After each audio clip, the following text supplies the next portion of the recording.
How's it going, man? Pretty good, Mike. How you doing? Well, we had quite a long discussion about how awesome this day has been so far. It's been a crazy day. It's been a crazy week for me. I know it's been a little slow for you, but yeah. Well, today's been insane. So I'm just like every day in life, you always get thrown little curveballs and you get to deal with them as they come up. So that's what makes it fun. What makes it fun. So to anybody that's going to start watching this anytime soon, what I'm doing today, or what we're doing today, is I'm trying to do more realtor spotlight. So Chris is an agent that I work with from time to time. We're working on a deal right now that's closing tomorrow, and so thought it'd be apropos to have you in today. Perfect. And it's been a fun one, right? It's been super interesting. It's definitely been an interesting one. Condos are fun. They're always fun. Yeah, pandemic real estate's been fun. That's right. Just as a general rule, pandemic real estate has been a whole new ball game for all of us. For sure. But we're going to talk about a lot of different things today. We're obviously going to talk about real estate because that's what we do. But real estate can get a little boring sometimes. I'm tired of talking about the market and interest rates and everything else. Right. So there's something else that you're doing that I actually have a lot of interest in and curious about, which is you're moving into doing personal training as well, correct? Yep. So we're going to talk a little bit about that. We're going to find out, how the market's treating you as an agent today. And I want to get your perspective on it because you've been doing it. You're relatively new, but 2018. I got my license in 2018. Right. Yeah. But you've been doing it long enough to know what it was like before and what it's like now. For sure. And how that's kind of affecting you a little bit. So we're going to chat a little bit about that as well. But first off, to find out a little bit about you in particular, tell the four people that are watching right now, tell them about, kind of where you're from, how you got here, a little bit about your family, just who is Chris? Sure. So I'm actually from the Metroplex. I was born in Arlington. I went to Martin High School. Okay. So born and bred, local native? Born and bred, local DFW guy. Love it. Still live in Arlington, but we moved up to the north side now. All right. Let's see. I went to A&M, graduated, and sorry, no, I'm kidding. I know. I love it, guys. Yeah. I love it, guys. That's how it works. I went into insurance sales right out of college, and just it's a tough one. Not my thing. It's a tough one. Just ended up not being my thing. Yeah. And I always had felt like I wanted to teach and coach. So did that for about 10 years. Okay. Ended up at a local high school in Grand Prairie for the last, 5 years of my career, last 5 years, all the way up to 2020. Oh, wow. Okay. Yeah. What'd you coach? High school basketball. Oh, nice. Yeah. Boys basketball. Did you play basketball in college? Just in high school. Just in high school? Yeah. Just in high school. Yeah. But just That's always loved the game and wanted to coach, and, to do that, you got to teach. So, yep. Yeah. You got to add in you got to jump in. Were you social studies or I was social studies. The middle school, I got to do math and science. Oh, really? So okay. That was a lot of fun. All right. Yeah. But then when I got to the high school, it was social studies. They're like, hey, coach, you got to go teach. Because and the content tests at the high school are a little bit more difficult. Right. So right. Whatever's easiest to get up there and get the job is what I was cool with doing. Coaching is an underappreciated, I believe, profession, simply because I coach myself, not I don't get paid or didn't get paid to coach. I was a armchair coach or whatever you want to call it, but I coached my kids for a lot of years in different sports and stuff. And it's not just about the sport in general. I mean, the sport's great, and you're teaching them basketball or baseball or whatever it is, but I've always argued, from my point of view, that sports is one of the few activities that your kids can do that really teaches them a lot of facets of life. 100%. Where you have failure, you have, if you don't work hard, you 100%. Don't have success. And also too, sometimes you get cheated. Sometimes it doesn't work out. You do all the right things. You got to learn to lose. That's right. You got to learn to lose. You do all the right things and you try your best and do everything. And it sometimes still doesn't work out for you. And as an adult, that happens to us all the time. And we have to figure out how to navigate through that. 100%. So that's why coaches are so important, and I'm not taking away from anybody participating in, chess club or band or whatever. No. I'm just the physical aspect of it, along with the mental aspect of it, I think provides a lot of things for kids that they need that they don't get in everyday life. For sure. That was my favorite part of it was the kids. And really, I like watching people grow. I like seeing people get better. Yeah. And that was it was super fun. Yeah. It was super. A lot of neat experiences. Yeah. And the kids, I mean, I still remember, I don't remember every coach, but there's certainly 4 or 5, through my life that I'll never forget. I still text some of my players still text me when they hit like milestones or even just saying what's up. So, yeah. And the unfortunate thing about coaching is, you don't make a lot of money. No, you don't. And so it led me to real estate. Right. In 2018, the guy, Chris Hightower, who I'm on his team now at Love Remax, Mr. Chris Hightower. He is the man. He's a great guy. He is. Mr. Arlington, by the way, the guy does. Right. He's involved in everything. Don't go anywhere with him in public. It'll take you forever. He knows everybody. He's a celebrity, man. He is. He truly is. He helped me and my wife buy our first house in North Arlington. Yep. And I did that loan for you. I think you did. Yes, you definitely did. Yeah, I think that's how we got connected. That's right. Too. That's right. Yeah. And then I don't know. I just enjoyed. It was weird. I was still teaching and coaching at the time, but just enjoyed the process. Yeah. Like watching him work was enjoyable. Yeah. And I was like, I feel like that's something I could do. Yeah. And so sat down with him, and one thing led to another, and I've been on his team since 2018 now. Wow. Yeah. Well, real estate is very much about relationships, Yeah. and it's very much about interacting with people from different walks of life, and being able to hold yourself in that setting and have people value for your knowledge and all that kind of stuff. And believe it or not, I do think coaching has a lot of parallels to it. I was just going to say, I find myself kind of coaching clients along, because especially like first time buyers. Yeah. That's definitely where I've had to see kind of that skill transition from doing that to real estate. Well, as a coach, your job is to take, let's call it it always depends on the age level, but something that's relatively complicated for the child that's doing it, a situation that they've never experienced, new, whatever you want to call it. And you have to break it down into simple terms and simple steps that they can execute without having an immense amount of failure as you go through it. Right. And I don't know that being a realtor is all that much different, right? It's really not. It's really not. You got to teach, your clients, and a lot of it's preparing them expectations, like what's going to pop up, what's going to happen. That's kind of like coaching too, right? You prepare and practice for all the various scenarios you're going to run into. So when you decided you were going to become an agent, everybody always has these ideas in their head on what they think it's going to be, right? I think it's going to be like this. I feel like this is probably going to happen, blah, blah, blah. Yeah. But then there's always the things that come up that weren't the case. Right. So for you, what are some things that you kind of, were kind of a little bit eye-opening for you right in the beginning that you came into that you're just like, oh, wait a minute, I wasn't expecting it kind of to be like this? There were probably a couple things actually. So the first one I remember, I think it was maybe the first deal, maybe the second transaction I was going to close, just being prepared for all of the random things. Yeah. They're going to push back you getting paid. Right. That's kind of the weirdest thing. Because as a teacher, I got just so used to like the students weren't like, "Oh, you get paid for this, bro." And we're getting the regular paycheck too, right? Like just the consistency Yeah. of it. So like being disciplined enough to understand that it doesn't come in like that. You have to be smart with your money. Yes, for sure. It definitely. I think the biggest thing it taught us was just being smart with our budget, for sure. Well, I think a lot of people that haven't been in the business, they come into it and they go, well, wait a minute. If I sell one house for $300,000, right, I'm going to make, 3% of that. Yeah. It's $9,000. Right. Yeah. That's good. Okay. That works. Don't you do that for a living? Calculator. Yeah, I got calculators, man. That's fair.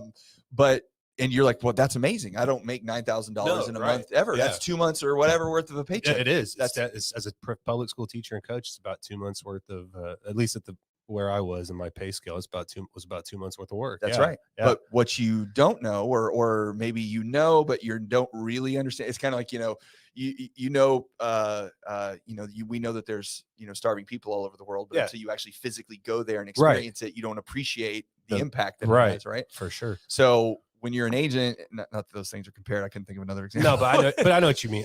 Yeah, I get the metaphor. You're not prepared fully for the fact that when you actually get that first check from the $9,000 commission and it's $5,000 or $4,000 or whatever it may be, and not to mention on the money that you spent for the pictures and that was my next thing was the thing that the thing that probably surprised me the most too coming into it, or I wasn't ready for, was all of the money you have to spend on yourself. Yep.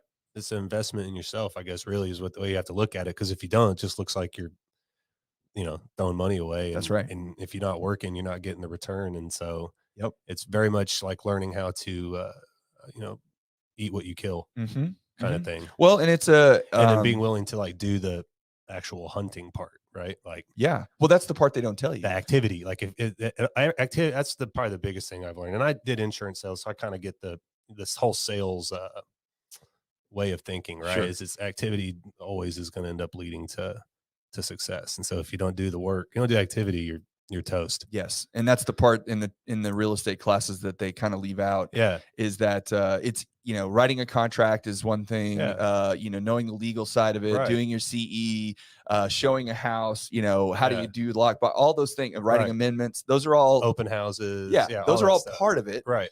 But they don't tell you that it's really, really hard to get somebody to buy or sell their house with you. That's not an easy thing. No, it's not. Yeah. It's definitely not. And I've been lucky enough that Chris has done a good job of, done a lot for me and helping me kind of keep the pipeline full. But, it's can get scary. Well, and I think a lot of times with new agents, especially when you come into the business, if you do have some understanding of how the economics of it work with the fees and everything that you pay, they'll look and go, well, I don't want to work for somebody who's going to take half my commission or whatever the case may be. Right.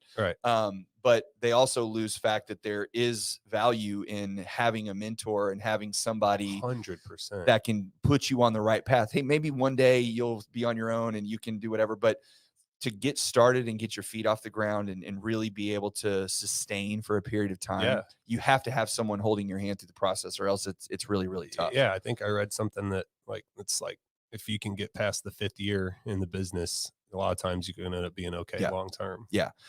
It's because by then you've been able to manage your money because you went without it for a while. Right. You figured out how to find clients and get them and keep them, keep them in your database and resell to them. And, in a lot of cases, you're starting to make a little bit more because maybe the mentorship or whatever you were in, you've been able to, move from or just set up a different, situation with it. So it definitely has a lot of, I think there's a lot of value to finding a good broker, good mentor, big time, regardless of how the fee structure is set. If you can't just look at it as dollar and cents. You got to see as long as you're getting something back for what you're paying, right? And you find what you're getting back valuable enough. That's right. That's what you have to, the big thing I've realized too, for sure. So when you came into the market in 2018, it was awesome because interest rates are 3% or 4%. I think there was a period there a little higher than that, but super stable at the time. Yes. Yeah, it felt like everybody, it was, it was different. Definitely different. Yeah. Well, you could wear your name tag and send an email and say that you're a realtor, and you're going to have a phone call or two every week if somebody want to ask you a question, see what they can do. Right. And so it was pretty manageable. Yeah. It's a little different today. It's really different. Right. Yeah. And it's funny because what's funny is we were pregnant. When we were pregnant. By the way, I love how you say we were pregnant. All the women, no. All the women out there will love that because like we're together in. Well, I guess some will say like you didn't do nothing. I know that's probably what my wife would say, but that's okay. Right. And our baby was due June 2020, mm-hmm. And so I remember we didn't go back. So we had spring break in March of 2020, mm-hmm. and we never went back to school, right? Because that's when the right. pandemic hit. And so what was really funny was that's when I decided at the time that I was kind of done teaching. I kind of been toying with the idea. I mean, I didn't want to give up coaching at all, but I was kind of tired of teaching at the time. And so it felt like a great break. And I decided to go full-time real estate in July of 2020. Yeah. So like of all the times of all the months. Right. Like of all the times to decide to do that. Yes. It was like in the middle of COVID when things are starting to get super ridiculous. Yes. Yeah. And it really slowed down. I don't know if everybody remembers, but there was a period of time. It contracted for sure. Right. Yeah. Like there was, from like March to, I probably didn't do anything for real estate from like March till I bet it was May. Yep. When I finally had people starting to want to check stuff out again. Well, for the first, regardless of whatever you think it is now, for the first 30 or 60 days, 90 days, nobody knew. We didn't know. Right. Yeah, for sure. Yeah. Everybody was on lockdown. There was a huge mystery. Yeah. Yep. And you couldn't risk going out because nobody knew what was hitting. And we had just had the baby too. So, everybody was just, we didn't, like you said, we didn't know. I can only imagine we didn't going through that. Yeah. Starting this new job, just having a baby, and then it all just goes. Yeah. Right. It was weird. It was a really weird decision. But it's funny is 2021 was awesome. Was my best year. Yeah. That was my best year so far. Yep. It was the best year for a lot of people. And I'm still I might beat it this year too. Actually. Really? Yeah. Well, that's great. Yeah. Well, and that's the thing. So, all right. So you went through, 2018, got started really full-time after COVID. I was say, it was 2018, 2019 was part-time. So I probably closed maybe six transactions while I was a teacher and coach both years. Yeah. But it's, I mean, you have a 9-to-5 job where you're at a place all day long. It's not exactly something you can do. So it was kind of a weird, probably intro into the business. Yeah. Yeah. But then you got to experience, the dead time during that 3 or 4 month period, which is probably a little bit of a freak out too. You're like, oh crap, what did I do? It was weird. Yeah. Yeah. Super. And then you go into 2021, which was one of the best real estate markets that we've ever seen, in the history of real estate. And I was on the buy side the whole year. Yeah. That was what was super crazy about it. Yes. Because you're competing against 100 offers. That's why I was nuts. I was like, how am I winning? What is happening? Well, so what was your formula? How'd you win? Man, I don't know. You don't know? Dumb luck. Just dumb luck. No, I mean, that's good. I mean, like that. A couple times we were I think at least 3, we were the second best offer and the first one fell through. And so they came back to us and it fell through fast enough that they came back to us. And so we had like 3 of them. I had like 3 clients that we were second place, but the first place contract fell out. And so, we finished I was able to close all 3 of them. Sometimes it's better to be lucky than good, right? It was crazy. I mean, you still got into second. That's what's so funny about it, just being on the buy side. Cause I know everybody, felt like the listing agents had all the power in 2021. And they certainly did. They definitely did. There's no doubt about that. And, so being on the buy side and being able to be successful was a lot of fun. So what did you, so now, that it's, has slowed down, quite a bit. What are you experiencing from the agent side in the market today that is, there's a lot of obvious things, obviously, but what's been your experience so far in the last couple of months compared to what you're doing, and what have you kind of taken from that to, help you become better at what you do? It feels like, I think the biggest thing I've noticed in the last couple of months, because again, I've got a couple listings. I've got 2. I've got one that's going to close in the beginning of August, and I got one closing tomorrow. Okay. But mostly I find myself on the buy side in transactions. And so seeing, it feels like buyers can be patient again. Oh yeah. A little bit to me. Yeah. Like I got a couple really good buyers and we've looked at some really good houses, but things are starting to drop back down. They have options. Yeah. Options. Yeah. And so just kind of learning to be patient again. And it's funny. I think a lot of agents and a lot of clients too think we're still in like January 2021. Or even January 2022 was still, I mean, even January, February this year was still nuts. Yes, it was. And it's just not the way it is anymore. No. Like, and it's been like that. It feels like it did happen overnight. And and that's I think it's a balance between there's the expectation, like there's people out there screaming, there's a housing bubble and it's going to crash, right, and, running for the streets and screaming, and when I talk about crashes and stuff, I was talking the other day with somebody and I was talking about the market and as a whole and not being a bubble and not crashing. Yeah. But when I was talking about it, it made it seem like the economy to some extent. And I was speaking specifically about housing. I wasn't talking about like everything. Yeah. I do think there's going to be an everything reckoning. That's probably, that's coming. But when it comes to housing in particular, I don't see where the bubble exists. And I just feel like it's a slowdown. That's right. Back to a plateau. That's correct. Like when people talk about a bubble, at least for housing's sake, right? Like I feel like a lot of times they talk about a downturn in value. Right. Right. Like the values are going to drop 40%, 30%, whatever. Right. Yeah. And I just think it's like I guess a good word for it's like a correction back to more stable growth, not 20 to 30% yearly growth or whatever, Well, that's what, the what we're going through right now. And, this is July 21st or whatever. Yeah. What we're experiencing right now is prices. People are cutting prices. Right. Okay. Right. But that's more of we're cutting prices because our neighbor's house sold 3 months ago for $350.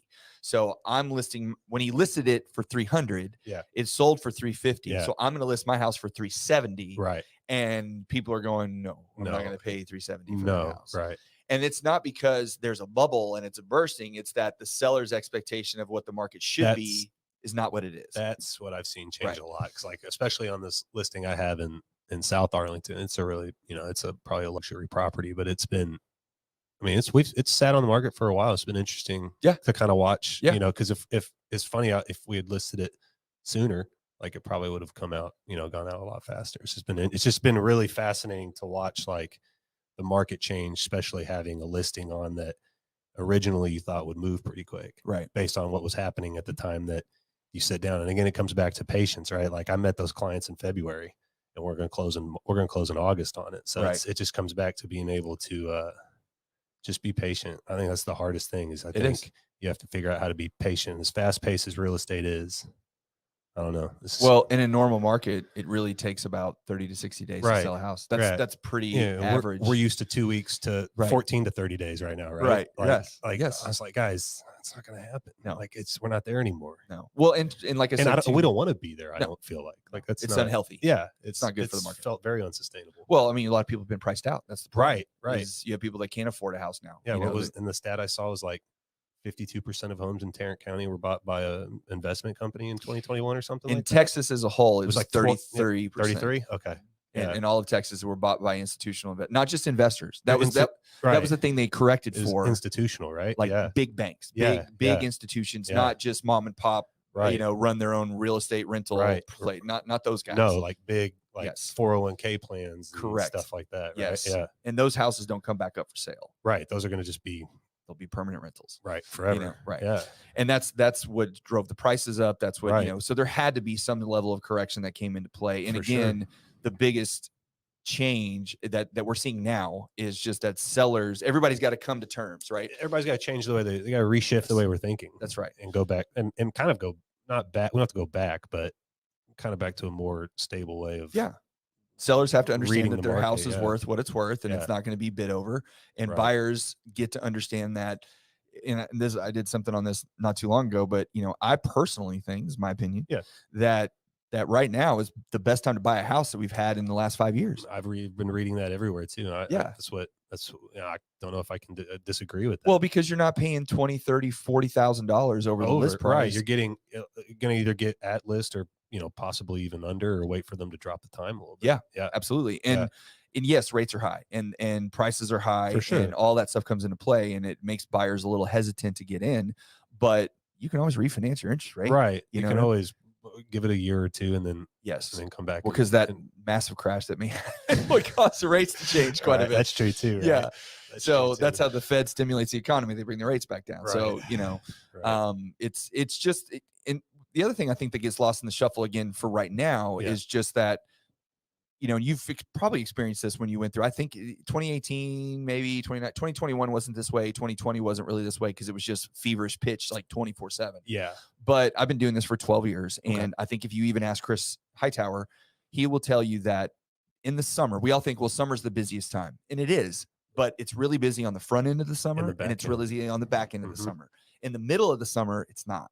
Because everybody's going on vacation, they're taking their kids out and going and doing things. They just got out of school. So, and because real estate's usually like a 30-day cycle, you contract in, July, you're going to close in August. Right. But so what you'll see is that first week of July, there'll be a fair amount of closings and people, because they contracted the first week in June, right after school went out before they took off. Right. And then you'll see people closing at the end of August, because that last couple weeks of July, first part of August, they're contracting to close the end of August into September. But then that 4 or 5 weeks in, the end of June, middle of July, it's just kind of crickets. And it doesn't help that it's 1,000 degrees outside either. Nobody wants to go out there. No, it's miserable. No, like, it's definitely, summer is a funny time for sure. Mm-hmm. It is. It's like just busy, but not. Yeah. I find kind of winter to be that way too, kind of around like the holiday times. Yeah, you definitely see a big slowdown around then, but there's still business. Like if I closed one, I think we closed December 30th last year. Yeah. Right. It was crazy. Yeah. Christmas right. Eve, like we're New Year's. Like we're looking at houses, right before Christmas, and they end up closing like the 28th or 29th. It was nuts. Mm-hmm. Yeah, and I think it's good. I think the timing, I do believe if we had this conversation in 60 days, I think it would be different, because I think that there is going to be, this is giving everybody a little bit of time to kind of really digest what's happening. It's normal that it's a little slow anyway. It's exacerbated because of the rates and the prices. Yeah. But I think it's pretty normal just because of the normal market and how it moves. And then also too, as people start to understand, okay, rates aren't going to 3% again anytime in the near future. No. I mean, maybe in a year or so, but not immediately. Yeah. Home prices are going to plateau and settle in, but they're not going to drop 40%. No, I can't. I don't see that either. No. I just don't. Well, there's not enough supply. Right. That's what it seems like that's definitely not going to No, happen. I don't see the likelihood of that happening. Yeah. So, but once those expectations start to change in people's mind, then they will have a better understanding and then be a little bit, okay, now I guess I got to do this. Let's step out there and see yeah, what it looks like. It's just got to sink in a little bit. Yeah, I agree with that. Okay, so talked a little bit about the market and how all that fun stuff is handling these days, and I'm glad to hear that you're surviving and doing well. Somehow. Hey, that's good. It doesn't matter. Like I said, you just got to keep hustling. Yeah. But you told me recently that you're moving into looking to starting to do some personal training. Yeah. And so to transition from real estate to personal training, like, okay, how do these things interact with each other? But I think what you'll probably tell me here in a second is, whenever I talk to agents that are getting into the business, one of the things that I'm a big believer in is that you have to involve yourself in things that you're passionate about. Yeah. And the reason being is because you're going to interact with people on a day-to-day basis that see you in that environment that you're passionate about. Yeah. And as long as you're effective at relaying the information to them that you also happen to sell homes, and that's what you do as well, and that's your primary thing, you're kind of doing this, on the side. Right. Then the trust level goes way up with that circle or that sphere that you've developed within that passion. Yeah. So being a coach and being, involved in athletics and working with people, it's not that strange of a transition for you to go into something like this. Yeah. And it doesn't take away from your real estate business. I would say it adds to it, right? For sure. It actually, the biggest thing I think it's done for me, which is really funny. So we my wife lost her job at the beginning of, June, right before we had the baby. So the pandemic. She worked for Pier 1. Okay. And they went out of business right there in June. And so, there was dealing with that for the pandemic. And then it just kind of got to the point where I felt like I was not being disciplined enough with my real estate business. And I realized that, like, I'm kind of the same as like my kids. I need a little bit of structure and a little bit of like routine. Get up in the morning, get dressed. Yeah, right. Brush teeth. Yeah. Yeah. Like I gotten too comfortable with the entrepreneurial lifestyle, right? Like hey, we all do. I was an entrepreneur for too long, but I wasn't really working. Right. And I just miss coaching, man. That was probably the biggest draw to this. I really enjoyed coaching. And I found this to be a way that I could maybe get paid, a decent amount and do something that I love. I work out almost every day. So I was like, let's try to parlay that into a second career or just something it's just to add another to. But the big thing I found was like the discipline. Like, so it's a little bit more structured than real estate, right? Like real estate's so loosey goosey with your time. Like there's not. Well, yeah, because you're at the mercy of your clients. Whenever they're ready to go look at a house or whenever they're ready to list, they may call you at Sunday at 7:00. Yeah. You got to answer the phone because you don't want to lose listing. That's you don't want to lose client or whatever, right? Yep. So, with the personal training, it's definitely there's that free entrepreneurial life, but like your clients are going to come meet you every single time, right? So it gave me that like daily routine, and so I've been doing it for. Let's see, I started the very beginning of July. I got my license in June, end of June. Started in July. I work out of a gym in Irving. Okay. Yeah. So it's a private studio. It's called My Fit Club. It's just one other guy. He owns it, and all it is for is personal training. So it's. Do you do like what? Is there a I don't know the word for it, but is there some sort of program, I guess, that you specifically? I'll give you an example. There's a guy on YouTube that I love to watch and follow, and he's called. Have you ever heard of the knees over toes guy? No, I haven't heard of this guy. And I love this guy. He's great. He basically is like this 40-year-old guy that played basketball in college and had a bunch of knee problems and stuff, and now he is, like I said, like 45 years old and, skinny white guy. Yeah. And he can literally stand underneath the basketball goal, squat, jump up and dunk it. Probably got incredible ankles. Dude, his ankle. So that's the thing I learned. He probably got incredible ankles. His ankle flexibility is probably nuts. All of the drills and stuff that he does that you watch on his videos, he has a program too that he sells. But all of that stuff is all like his main thing is reverse sled. Okay. So, everybody pushes the sled. Yeah. He's walking backwards, pulling the sled. It. Okay. And it's changing the ligaments and building up the front side ligaments of your knee and your ankles. Yeah. So that's his, program or whatever. Yeah. So that's what I'm asking. Like, what do you recommend and how do you work? It depends on my client. I think the big thing I learned coaching was how much we do off of like one leg. Right. At a time.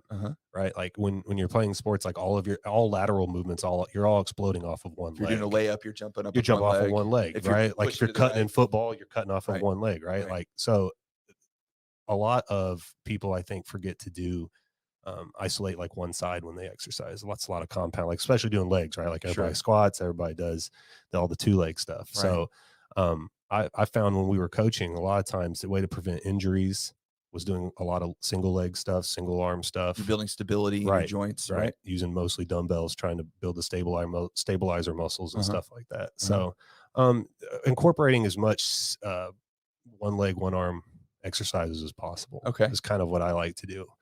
Do you have the people that you're working with right now, would you say they're more beginners or are they more middle to the age advanced? Not beginners, youth. I'm talking about just working out.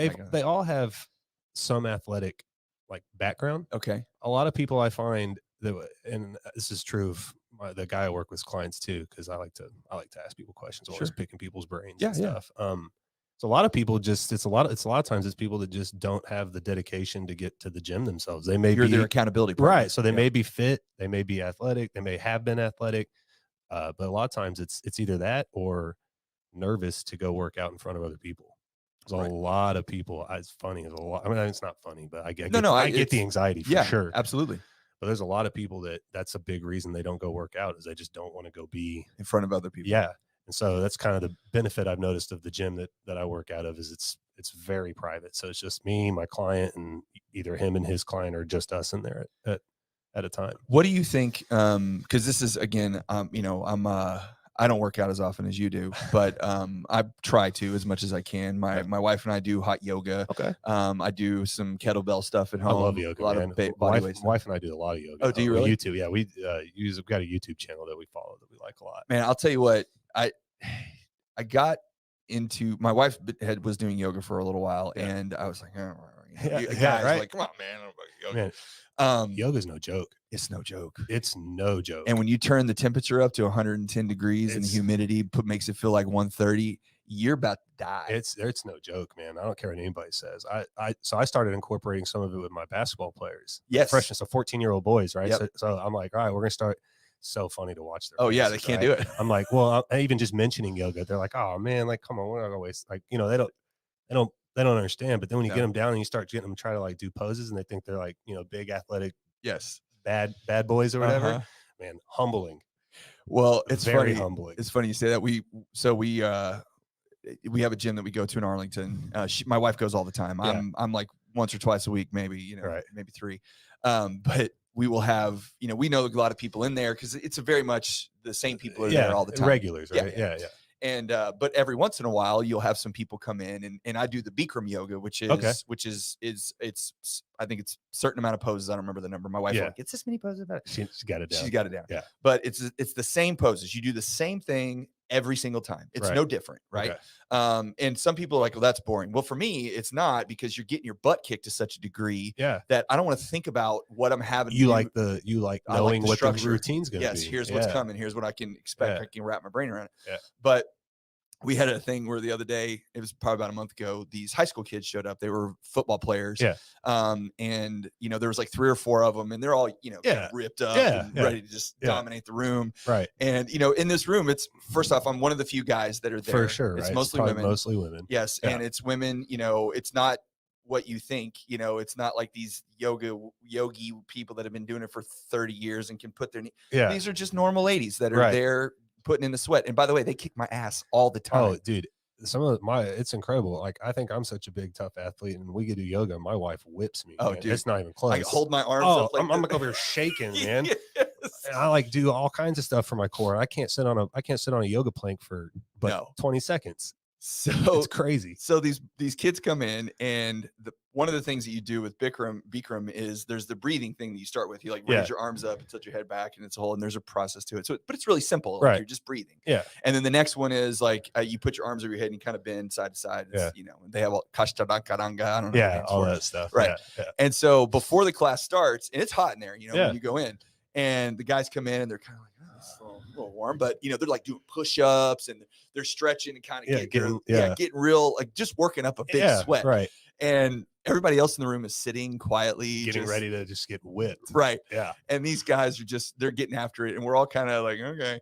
And it's funny. So we start doing the breathing thing, and there's mirrors everywhere. Right. So we're all amused by this. So I'm looking back, and these guys are like, hell is this? Yeah. Like, Making come fun on. of it. Yeah. Yeah. And this is a Friday, by the way. They had a game that night. Okay. And it's even better. Yes. And so we get a little further, and by about the third or fourth exercise, and there's like 20 of them. Yeah. By about the third or fourth one, it's a full hour, right? It's 90 minutes. Oh God. The one we do is 90 minutes. Yeah. And so about 15 or 20 minutes into it, two of the guys are wrecked. Like they are laying down. They're like just like they all brought in like a little bottle of water. Empty. All empty. Right? All empty. All the water's gone. And they are just getting destroyed. And to his credit, one of the kids was like hanging in there, but he was trying, but he was shaking and yes, he was having to take some time to get himself together. And, and they left the room, and like the instructor was kind of getting a little irritated. And, she's like, hey guys, we're trying to be quiet. Yeah. Like, the idea is to focus, because a lot of it's the mental side too, right? Like yoga, breathing. That's what's really funny about it, is if you can't keep your mind under control, it makes it so much harder. Yes. You lose the pose. You lose, like, it's really weird. It's really interesting. You're focused on, I'm about to die. I'm about to die. Like, that's all you can think. Yeah. And by the end of the class, the other two guys had left already. Yeah, they got out. They were gone. Yeah. And the other kid, I think he made it to the end, but I remember the instructor saying something like, why did you guys come in? They're like, well, we had a game today, and coach said she goes, you have a game today? And he's like, yeah. She's like, coach, I'd be so hot. That's not going to go well. Oh man. No. They're going to be so dehydrated. Like all the sweating, like the electrolytes they lost, they're going to be wrecked. Yes. It was pretty funny, but it just, I want your opinion on the thought of, people look at exercise or physical activity in general. I think a lot of people don't do it on a regular basis, whether it's like, oh, that's a jock thing, or, you don't have to, you can still, but talk about what it actually does do to your mind and to your, in the clarity and it's like therapy. Yes. I really believe that. Yes. Like, I know a lot of people like going, and I fully advocate, like I have a therapist that I go see too for like my emotional well-being and all that stuff, but definitely working out for people. You get in there, you sweat, you have to commit yourself to a program. Yep. Right. Creates discipline. Movement is everything. Like I think about my grandparents all the time. Like that's kind of one of my driving factors, is like, as you get older, like everything stops working. You're going to stop losing muscle mass too. Yep. Like you slowly start, and then like things like getting out of a car become very difficult. Yep. And so like, if you don't have the habits, from a previous point in your life, there's no way to like correct that. You get to a point where it's like, well, you can correct it. It's just really, really it's hard. Just going to be so much more difficult, right? Like if you're in your 50s or your 60s and you're like, just starting. Like it's, and there are clients that come in like that, right? Totally. Like for sure. And it's just, you start doing with baby steps. It's like standing up out of a chair. Yep. Like we have the stand and reach exercise. Yeah. It's stuff like that. So I just think the biggest thing is movement. You have to do like 30, get out and walk. Yep. Like you don't have to go to a gym. You don't have to any of that stuff, right? Like movement and maintaining muscle mass is so important, I think. Well, they have, there's been plenty of, I hate to use studies, but there's been plenty of stuff to show that when people, and this isn't related to exercise, this is just related to activity in general, that you hear these stories all the time about people that retire, right? They've been working at Lockheed Martin for 30 years or whatever. And then they finally reach retirement. They're like, oh, thank God, I'm not doing this every day. Yeah. I'm going to stay home and I'm going to lay on the beach and watch TV, whatever. Golf, whatever. And then they die. Yeah. Right. And it's like, well, what happened? Like they finally worked their whole life and did all this stuff. And then 5 years from retirement, they died. Yeah. And it's like, what happened? And it's that whole idea that you can't, there's I think it's Jordan Peterson or somebody that says, it's like, well, what do you want to do when you retire? Yeah. Well, I want to sit on a beach and drink Mai Tais all day long. Well, okay, that's great. But then what? Yeah. Like, you can't do that every day. That's not going to be every day. It's not going to be all day. Like you have to have something. Yes. Right. Like, and so exercise can be that thing too, even as you get older, for sure. Right. The time filler, a hobby, even if you want to call it that. Yeah. Well, and it keeps your body functional. And I think that's the key to it, is like what you were saying about walking and being active. You have to do stuff as it's going to break down no matter who you are. It's just win. Yeah. It's no matter, it doesn't matter. Yes. It doesn't matter who you are. No. Right. LeBron James' body's eventually going to break down. Correct. Yeah. But how long can he delay it? But he's right, because of what he's doing now, he's going to be able to delay it much longer than, Well, and it's even kind of weird. I don't know. I've heard this before too, but how old are you? 36. 36. Just Okay. So I'm not that much. I'm 43. Okay. So my wife's 40. So when we were, good job. Smart guy. That's right. Smart guy. Whenever we were younger, when you thought of somebody in their 50s, right? Yeah. You thought of like this old person that's, you know, I can't get around.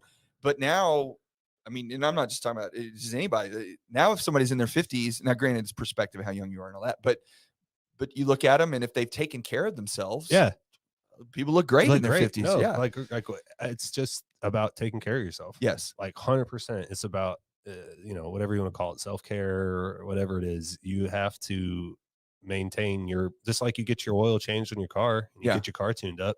Like you got to maintain the machine. Yep. What did you experience with the kids? Because this is another issue that I have to some extent with how our education system is set up a little bit, in that we expect kids to sit in a classroom for 8.5 hours a day in a desk, in a chair, and focus, you know, when impossible. They're running through hormones and energy and emotion.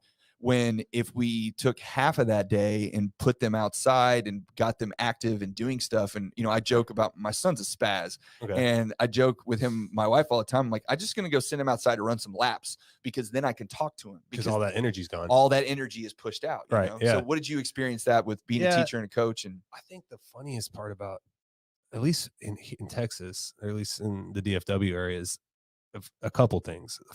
Classes are 90 minutes at high school now. I don't know, how old are your kids?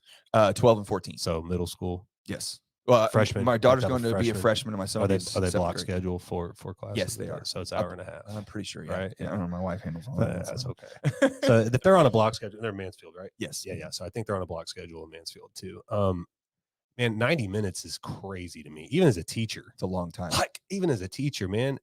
I mean, I hate to say it, but like, content doesn't take up 90 minutes. They're not going to retain enough. No. Right? No. So like it turns into like, I don't want to say babysitting, but I mean, with a class period that long, it's eventually what happens at the end. Right. Yeah.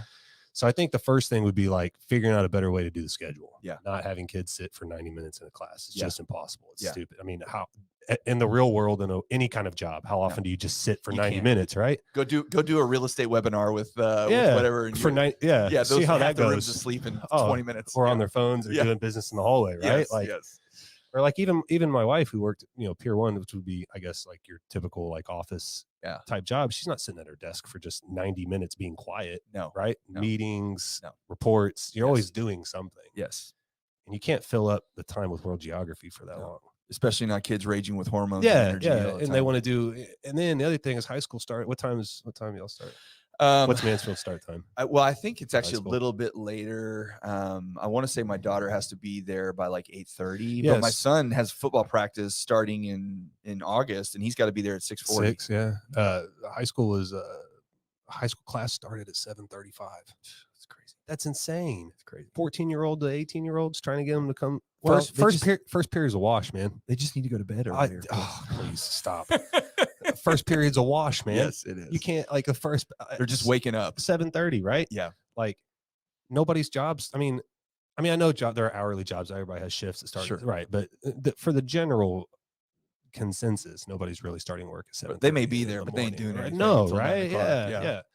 So I think those two things would be big, but definitely, like I taught world geography. I tried to get out of the classroom as much as possible. Yeah. Whether it was like we were doing like a GPS lesson, and I would give them like longitude and latitude coordinates for like around the campus, just anything to get them up, and moving around. I'm still doing geography. Yes. Right. Yeah. Still doing the curriculum. Yeah. But getting them up and getting them moving for sure. Everybody's that way. Nobody wants to sit still. Well, and I think even for adults, you know, we don't appreciate the fact that, you know, everybody deals with anxiety and everybody deals with stress. Everybody. And everybody's got, you know, there's kids too. That's what's crazy. Like that's what a teacher was really crazy. Is like kids and adults are the same.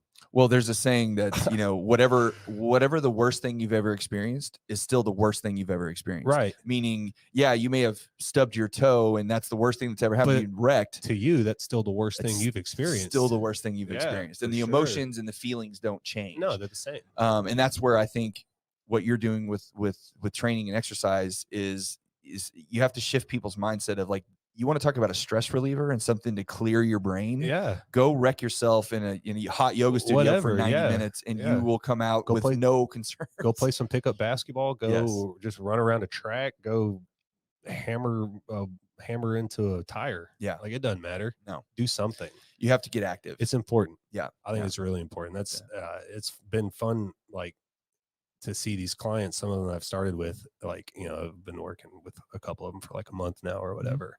And I always kind of like to ask questions, try to get feedback, just kind of the way I am. And at the very beginning, it's really funny. At the very beginning, it's always kind of hard to get them all the way through like the full session, right? Yeah. Like by the end of the 45 or 30 minutes, they're like, okay, how much we have left? But after they've been there for like a month, it's crazy. Like, they're ready to go. Man, it's like, I gotta have it. It's habit, man. Yes. It's all habit. Yes. It's all habit, and it's anybody can do it. It's just, well, it's a certain type of drug, because it is. Once you go through the experience, you have to sustain it. Yeah. But once you're that, 30 days in, 20 days in, whatever it is, and you feel what you get from, you're starting to feel change. You see changes. That's you right. Feel change. Like, that's so funny. Like, my freshman basketball players hate the weight room. Yeah. Right. Like, freaking hate the weight room. Yeah. That's because they don't understand. The middle school, I think middle school kind of does a bad job of getting kids ready for what real high school sports is like, at least where I was. Yeah. Because I coached at the middle school there, and then I got moved up I was at South Grand Prairie, but I coached at one of the feeder schools first, and then got moved up. Yeah.